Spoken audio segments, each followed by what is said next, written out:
t'as une idée toi pour la prochaine vidéo? Des œufs? Des étrennes? L'heure? The étrennes? Heure? The Strangers!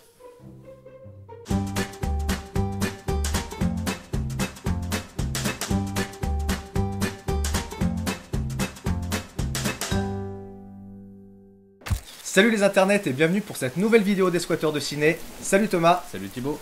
Et cette semaine on a squatté pour vous un petit bijou sud-coréen, The Strangers. Mais avant d'entrer dans le vif du sujet, parlons un peu de l'équipe du film. The Strangers, film sud-coréen écrit et réalisé par Na Hong-jin, est présent hors compétition au Festival de Cannes 2016. Il est le troisième film de son réalisateur après les excellents The Chaser en 2008 et The Murderer en 2011. Na Hong-jin, 42 ans, fait partie de ce nouvel âge d'or de réalisateurs sud-coréens décomplexés, faisant la part belle aux films de genre. Amorcé en 2003 avec Old Boy de Park Chan-wook, suivi de Memories of Murder et The Host de Bong Joon-ho en 2003 et 2006, ou encore Kim Ji-woon et ses excellents Bittersweet Life, Le Bon, la Brute et le Cinglé, où j'ai rencontré le diable. Côté casting, on retrouve Kwak Do-won, déjà présent dans The Murderer, le précédent film de Na Hong-jin. Wang Jong-min, acteur renommé dans le monde des comédies musicales, que l'on a également pu remarquer dans Bittersweet Life. Chun Woo-hee, récompensé dans Acapella, film adoubé par Mr. Scorsese himself. Jun Kunimura, acteur japonais aperçu notamment dans Kill Bill Volume 1 de Quentin Tarantino ou bien Outrage de Takeshi Kitano. Et l'excellente Kim Won-hee, habituée des plateaux télé et ciné depuis sa plus tendre enfance. Et pour savoir de quoi on va parler, est-ce que Thomas, tu peux nous pitcher un petit peu le film s'il te plaît? Bien sûr. Le film se passe dans un petit village de montagne sud-coréen où un policier, tout ce qui est de plus ordinaire, va se retrouver confronté à une série de meurtres très étranges et la rumeur va vite l'amener à s'intéresser à la présence d'un japonais qui vit isolé dans une petite cabane de la montagne. C'est vrai que le film a fait forte impression cette année à Cannes, on a même entendu dire que s'il avait été en compétition, il aurait sûrement raflé plusieurs prix. Et le moins que l'on puisse dire, c'est que cette reconnaissance est largement méritée. Il faut dire que le film est vraiment très réussi sur bien des aspects. C'est vrai que le cinéma sud-coréen est en grande forme depuis plusieurs années, leurs films sont nettement moins calibrés, ils semblent obéir un peu moins à un cahier des charges vraiment lourd imposé par les majors hollywoodiennes. Oui, Studio Marvel, c'est toi qu'on regarde. Et de notre point de vue de petits occidentaux très habitués aux productions américaines, ce refus des compromis souffle comme un véritable vent d'originalité et de fraîcheur, c'est très agréable. D'autant que techniquement, leurs productions n'ont plus rien à envier aux plus grosses machineries hollywoodiennes. Alors, The Strangers. The Strangers, par contre, attention, c'est son titre français, parce que le film est sorti à l'international sous le nom de The Wailing, qu'on peut traduire en français par hurlement, cri, et le titre coréen était Gokseong. Et donc The Strangers pour le marché français, qui à mon avis est une tactique marketing du distributeur pour coller avec les deux précédents films du réalisateur, qui étaient The Chaser et The Murderer, même si ces trois films n'ont a priori aucun lien. Ouais, parce que alors, pour moi, la logique d'attribuer un titre anglophone à un film coréen pour le marché français, fonctionne pas beaucoup. J'ai du mal à le comprendre aussi, moi. Ce qui est très intéressant sur ce film, c'est que le réalisateur a pensé et écrit son film pendant plus de 2 ans avant même de commencer le tournage. Il y a eu notamment un gros travail de repérage dans les décors, où il tenait absolument à ce que tout soit parfait et un maximum de décors naturels. Et c'est vrai que ce naturel, on le retrouve aussi dans la lumière de ce film. Le chef opérateur a essayé de travailler un maximum avec les lumières du jour, ce qui fait que le tournage a été un petit peu compliqué, puisqu'il y avait très peu de temps effectif de tournage pour ces conditions-là. C'est un petit peu ce qui avait été fait dans The Revenant d'Inaritu. Et le côté naturel a également été recherché pour la pluie, qui est un élément extrêmement important dans le film, qui est très présent. Bon, bien sûr, par moments, ils ont dû recourir à des moyens artificiels pour la reproduire, mais ils ont cherché un maximum à utiliser les conditions réelles pour pouvoir avoir un effet magnifique. Cet effet-là est très réussi, notamment pour la scène qui se passe sur une route de montagne sinueuse, qui est plongée dans la brume et sous une pluie battante, qui est vraiment très belle. Alors le film débute de facture assez classique par du thriller, et puis il glisse un petit peu lentement vers l'épouvante, vers le drame, la comédie et parfois même la série Z. Oui, le réalisateur se permet même d'introduire quelques scènes de comédie clairement grotesques. Enfin, c'est une composante qu'on a déjà vue dans le cinéma coréen, et cet équilibre des genres aurait pu être vraiment casse-gueule. Mais grâce au talent du réalisateur, en fait, toutes les scènes sont très homogènes, tous ces genres se répondent bien les uns les autres, et parfois les scènes de comédie apportent une petite bouffée d'air frais, une petite respiration, qui est plutôt bienvenue entre deux scènes parfois éprouvantes à regarder. Bref, vous l'aurez compris, ce film est plutôt du genre inclassable. Mais qu'on aimerait quand même bien classer dans notre DVD Tech.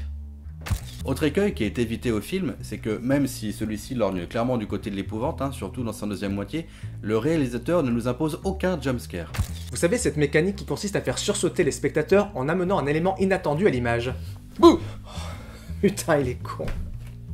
Et c'est le moment d'introduire notre nouvelle rubrique qui va vous présenter notre analyse particulière sur un point précis du film. L'information inutile est vérifiée. Et à peu près vérifiée. Le titre original du film Gokseong est inspiré d'un des lieux principaux de tournage, le petit village de montagne de Gokseong, dans la province de Jeolla du Sud, au sud de la Corée du Sud.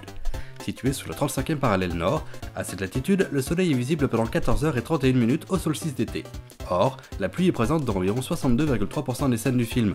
En tenant compte d'une altitude moyenne d'environ 400 mètres, on obtient un taux d'humidité moyen de 127,3%, soit presque autant que sur le Titanic de James Cameron. Incroyable, non? Et ces données sont toutes 100% scientifiquement vérifiées et même validées par les frères Bogdanov. Allez, pour revenir un petit peu plus sérieusement sur le film, un autre de ses gros points forts, c'est bien sûr son scénario. Évidemment, vous allez sortir de la séance avec pas mal de questions en tête. Ceci dit, l'équilibre entre la part de mystère qui vous est laissée et les éléments qui vous permettent la compréhension de l'histoire est vraiment très bon. C'est vrai que c'est toujours un petit peu frustrant quand un film se crée une fausse profondeur en soulevant des interrogations auxquelles il ne répond pas. Ici, beaucoup de questions ne vous seront pas expliquées directement, mais il y a suffisamment de choses disséminées ça et là dans le film pour vous créer votre propre idée sur l'histoire. Et on va maintenant vous livrer nos petites interprétations personnelles sur le film. Qui va donc amorcer par conséquent la partie spoiler de cette vidéo. La première chose qu'il me semble avoir comprise dans ce film-là, c'est que le démon, le japonais, n'est pas lié à un folklore ou à une croyance en particulier. À mon avis, il est plutôt une espèce de personnification de la mort elle-même, avec les éléments qui s'y rattachent, les corbeaux, les meurtres et la maladie. C'est d'ailleurs pas anodin que ce démon-là soit un japonais, car il existe une vraie animosité entre ces deux pays, et vraiment une xénophobie latente entre le Japon et la Corée du Sud, et le fait que ce se passe dans un petit village de campagne renforce un petit peu cette idée de raciste, il faut le dire. Petite salope de japonais! Enculé de coréens! Oui, c'était raciste. Pour ma part, je pense que la fillette et le fantôme blanc sont une seule et même personne, de même que le japonais et le chaman sont aussi une seule et même personne. Ils sont en quelque sorte les projections d'eux-mêmes. J'en veux pour preuve le fait qu'à la fin du film, on retrouve la barrette de la fillette au pied du fantôme blanc, et que le chaman et le japonais utilisent exactement le même modèle d'appareil photo. Je suis pas tout à fait d'accord avec ce que tu dis, Thibaut. Pour moi, le fantôme blanc, c'est plutôt la victime qu'on voit, la jeune femme qu'on voit se faire tuer et violer par le japonais un peu plus tôt dans le film. D'ailleurs, le fait même qu'elle porte du blanc me laisserait plutôt penser que c'est une espèce d'esprit protecteur. La couleur du blanc est la couleur du deuil en Asie. Et par ailleurs, la barrette, pour moi, la présence de la barrette à la fin du film, c'est plutôt un élément de préparation-paiement classique de scénario qui sert à faire comprendre au spectateur que la fillette est toujours envoûtée et qu'elle n'a pas été libérée par la chaussure comme on le croit un tout petit peu plus tôt. Ouais, c'est vrai que ça se tient ce que tu dis, parce que lors de la séance de chamanisme, on a l'impression que le chaman attaque le démon, alors que c'est peut-être pas forcément le cas, puisque le fantôme blanc est à proximité de la cabane du démon, et c'est sûrement lui qui doit lui jeter des sorts. Et on a également cet élément-là au moment où le démon est mis en fuite. On pense qu'il est mis en fuite par les villageois, mais on peut se rendre compte, si on est très attentif, que le fantôme blanc est là également, et que c'est peut-être elle qui le fait fuir. Une autre petite chose aussi intéressante, c'est que le film s'ouvre sur un verset pris dans l'évangile selon saint Luc et qui est redit explicitement par le démon à la toute fin du film. Alors qu'est-ce que le réalisateur veut nous faire comprendre par ce biais-là? C'est que les hommes sont peut-être en train de fabriquer leur propre démon, ou est-ce que les démons sont peut-être des hommes? La question reste entière. Bon, il faut quand même savoir qu'il y avait un véritable chaman présent sur le tournage. Il était là bien sûr en tant que consultant technique, mais aussi pour protéger l'équipe de mauvais esprits, y compris lors des premières projections presse.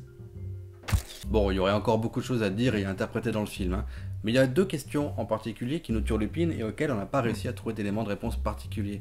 D'abord, le rôle de la pluie. Elle apparaît par moments soudainement dans le film, c'est d'ailleurs dit explicitement par les personnages, et de manière générale, elle est très présente. Il y a certainement un symbole ou une signification cachée derrière ça, mais on n'a pas trouvé de réponse. Deuxième petit questionnement sans réponse, entre chaque séquence, il y a des plans de coupe sur les montagnes. Alors peut-être que la montagne a un caractère peut-être précis dans la culture asiatique, on ne sait pas, ou alors aussi peut-être le fait que dans ce film, le démon se terre dans la montagne. En tout cas, c'est des éléments auxquels on n'a pas de réponse, donc si vous en avez, n'hésitez pas à nous les mettre en commentaire en bas pour qu'on puisse en débattre par la suite. Vous l'aurez compris, j'ai particulièrement adoré ce film et c'est pour ça que j'ai décidé de lui attribuer la note de 4 corbeaux et demi sur 5. Vous connaissez cette sensation qu'un film vous colle à la peau comme si l'ambiance vous restait pendant plusieurs heures ou plusieurs jours après avoir vu un film? C'est exactement ce que j'ai ressenti après The Strangers et c'est pour moi la marque des grands films. Un vrai chef-d'œuvre. J'ai décidé d'attribuer la note de 4 hameçons sur 5. Une mise en scène impeccable, l'interprétation des comédiens et une histoire prenante font de ce film maîtrisé une réussite totale. Le réalisateur ne fait aucun compromis et dans un cinéma actuel aseptisé, c'est une vraie bouffée d'air frais. Bref, c'est un classique instantané. Et voilà! C'était notre avis sur le film. N'hésitez pas à nous laisser un petit commentaire pour nous dire si vous avez aimé cette vidéo et puis pour débattre du film en lui-même, on pense qu'il le mérite largement. Laissez également votre petit pouce bleu et n'oubliez pas... Les films, c'est mieux au cinéma. Et sans popcorn, c'est toujours plus sympa. Ciao!